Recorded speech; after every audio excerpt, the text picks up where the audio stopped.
This week could change everything for investors. We're talking Tesla, Alphabet, Intel, Lloyds, and over 70 other major companies, all dropping earnings reports in the space of just 5 days. From robotaxi rollouts and AI cloud wars to surprise layoffs, market-shaking court cases, and a showdown in the motor finance world, these aren't just updates, they're potential turning points.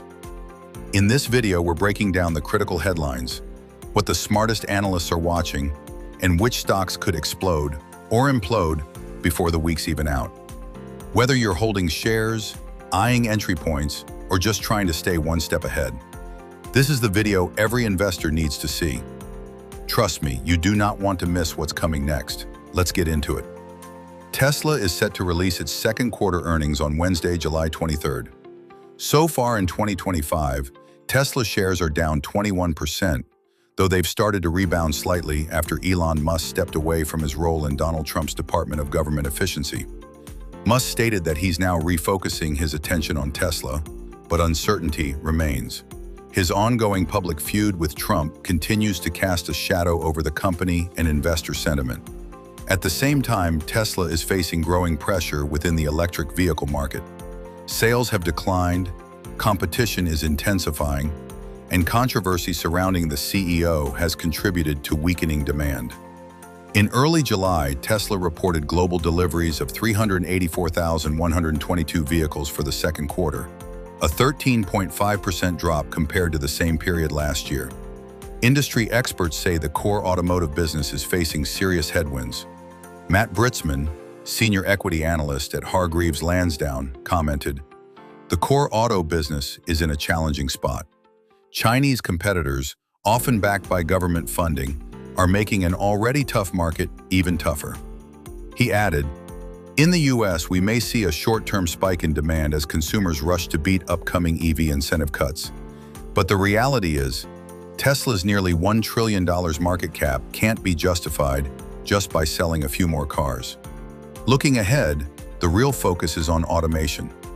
"The next chapter is firmly about automation," Britzman continued. "The robotaxi rollout is stage one, but the real gold mine will come if Tesla can ramp up production of its Cybercab next year. In the short term, even small updates on robotaxi safety or fleet expansion could help offset weakness in the core auto division." Tesla's first quarter results earlier this year missed analyst expectations. The company posted revenue of $19.34 billion, falling short of Bloomberg's $21.37 billion forecast.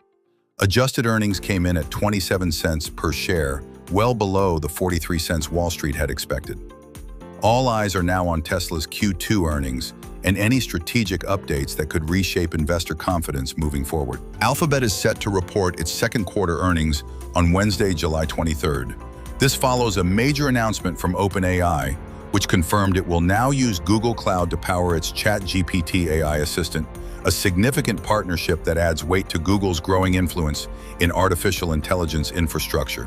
The timing is interesting, as it comes just a week after reports from Reuters suggested OpenAI is preparing to launch an AI-powered web browser that could directly challenge Google Chrome, putting Alphabet's long-standing dominance in the browser market under the spotlight.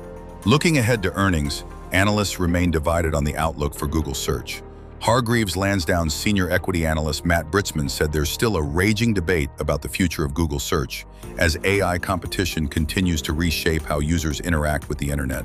Markets are expecting a slight deceleration in Alphabet's services growth, including Google's core advertising and subscription revenue, with analysts forecasting growth of around 8.5% this quarter. Cloud is another key driver for Alphabet. Google Cloud is now seen as much more competitive when it comes to AI workloads than during earlier cloud wars. Britzman noted that top-line growth of 26% is expected in the cloud division, with investors closely watching margins as Alphabet continues to pour investment into both its infrastructure and Gemini language models. He added, "Alphabet has a quality lineup of businesses, but its long-standing crown as the gateway to the internet is being challenged, and that's putting some pressure on its valuation." Alphabet's first quarter earnings, released in April, beat expectations. The company reported revenue of $90.2 billion, ahead of Bloomberg's $89.1 billion forecast. Earnings per share came in at $2.81, far exceeding analyst predictions of $2.01. Google services revenue rose 10% to $77.3 billion, driven by strong performance in search, YouTube ads, subscriptions, and hardware. Meanwhile, Google Cloud revenue jumped 28% year-on-year to $12.3 billion.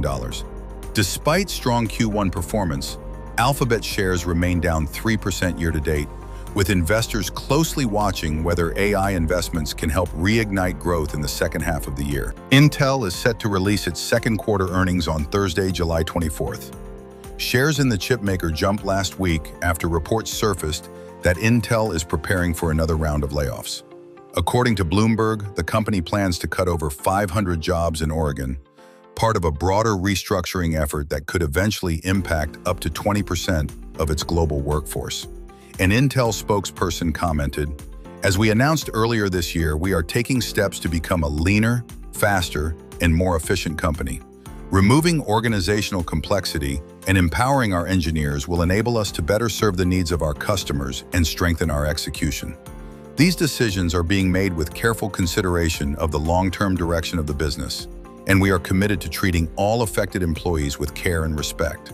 The restructuring comes as newly appointed CEO Lip-Bu Tan, who took the helm in March, attempts to turn around Intel's performance in an increasingly competitive semiconductor market. During his first public address at the company's Intel Vision 2025 event, Tan laid out his strategic roadmap for the future. While acknowledging the scale of the challenge ahead, he signaled a firm commitment to innovation, agility, and operational efficiency as the foundation of Intel's next chapter. With the second quarter results on the horizon, investors will be looking closely for signs of progress under Tan's leadership, especially around cost-cutting, roadmap execution, and any forward-looking guidance that might support a stronger second half of 2025. Lloyds Banking Group, LLOY.L, is due to release its half-year results on Thursday, July 24th. Despite reporting a drop in profits earlier this year, shares in Lloyds are up 41% year-to-date, showing strong investor confidence in the bank's long-term outlook. The group has reaffirmed its guidance for 2025, even as economic uncertainty and regulatory headwinds loom. In Q1, pre-tax profits fell by 7% year-on-year to £1.52 billion, narrowly missing the consensus forecast of £1.53 billion. Net interest income, the difference between what the bank earns from loans and pays on deposits, came in at £3.2 billion, up 5% from the same period last year, but slightly below analyst expectations of £3.26 billion.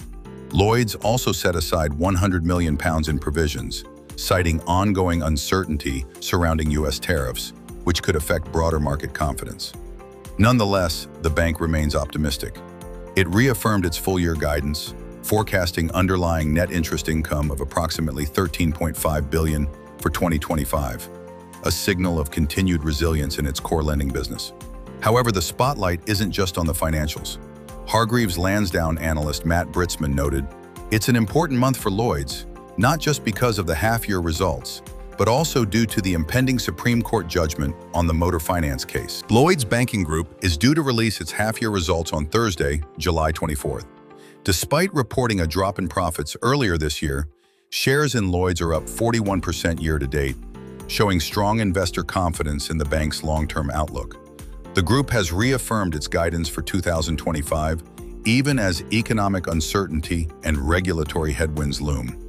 In Q1, pre-tax profits fell by 7% year-on-year to £1.52 billion, narrowly missing the consensus forecast of £1.53 billion. Net interest income, the difference between what the bank earns from loans and pays on deposits, came in at £3.2 billion, up 5% from the same period last year, but slightly below analyst expectations of £3.26 billion. Lloyds also set aside £100 million in provisions, citing ongoing uncertainty surrounding U.S. tariffs, which could affect broader market confidence. Nonetheless, the bank remains optimistic. It reaffirmed its full-year guidance, forecasting underlying net interest income of approximately £13.5 billion for 2025, a signal of continued resilience in its core lending business. However, the spotlight isn't just on the financials. Hargreaves Lansdowne analyst Matt Britzman noted, "It's an important month for Lloyds, not just because of the half-year results, but also due to the impending Supreme Court judgment on the motor finance case." Lloyds has already taken £1.15 billion in provisions linked to the case, and analysts expect a further £800 million may be required in 2025. Some believe an additional tranche could be announced alongside next week's results. With an estimated 14% share of the motor finance market, Lloyds is more exposed than many of its peers, making the court's decision a key focus for shareholders. As Lloyds prepares to publish its half-year update, investors will be watching for any signs of pressure on margins, further provisioning, or potential impact from regulatory rulings that could shape the bank's performance in the months ahead. Alongside Tesla, Alphabet, Intel, and Lloyds, a number of other major names are also reporting earnings this week across a range of sectors and global markets. Here's a quick roundup of companies releasing results. Monday, July 21, Verizon Communications VZ, NXP Semiconductors, NXPI, Ryanair Holdings, RYA.IR, Domino's Pizza, DPZ, First United Corporation, UN, PNB Housing Finance, PNB Housing NS, Moni Group, MONY.L, Oxford Nanopore Technologies, ONT.L. Tuesday, July 28, Compass Group, CPG.L, Kier Group, KIE.L, ME Group International, MEGP.L, Mighty Group, MTO.L, Peters Hill Partners, PHLL.L, SAP SE, SAP.DE, HD Hyundai Electric, 267260KS, Dixon Technologies, DIXON.NS, Colgate Palmolive India, Colpal.NS, JSW Infrastructure, JSWinfra.NS, Coca-Cola, KO, Philip Morris International, PM, RTX Corporation, RTX, Texas Instruments, TXN, Chubb Limited, CB, Capital One, COF, Northrop Grumman, NOC, General Motors, GM, MSCI, MSCI, Baker Hughes, BKR, Equifax, EFX, Mercantile Bank, MBWM, First Bank, FRBA. Wednesday, July 23, Breeden Group, BREE.L, Hochschild Mining, HOC.L, Informa, INF.L, Infosys, INFY, Tata Consumer Products, Tata Consume.NS, Bajaj Housing Finance, Bajaj.S, T-Mobile US, T-Muse, IBM, ServiceNow, Now. AT&T, T, CME Group, CME, Moody's, MCO, Hilton, HLT, Raymond James, RJF, Reliance, RELINFRA.NS, Stifel Financial, SFB, Hasbro, HAS, Oatly, OTLY, Mattel, MAT. Thursday, July 24, Airtel Africa, AAF.L, AJ Bell, AJB.L, Anglo American, AAL.L, BT Group, BTAL, Centrica, CNA.L, CVS Group, CVSGL, Howden Joinery, HWDNL, IG Group, IGGL, ITV, ITVL, Primary Health Properties, PHP.L, Reckitt Benckiser, RKT.L, RELX, REL.L, Vodafone, VOD.L, Wizz Air, WIZZ.L, Bajaj Finance, Bajajfinance.NS, Hyundai Motor, 005380.S, Kia Corporation, 0027.KS, Canon Inc., 775.T, Mitsubishi Motors, 7211T, Blackstone BX, Honeywell, HON, Total Energies, TTE.L, Newmont Corporation, NEM, Deutsche Bank, DBK.DA,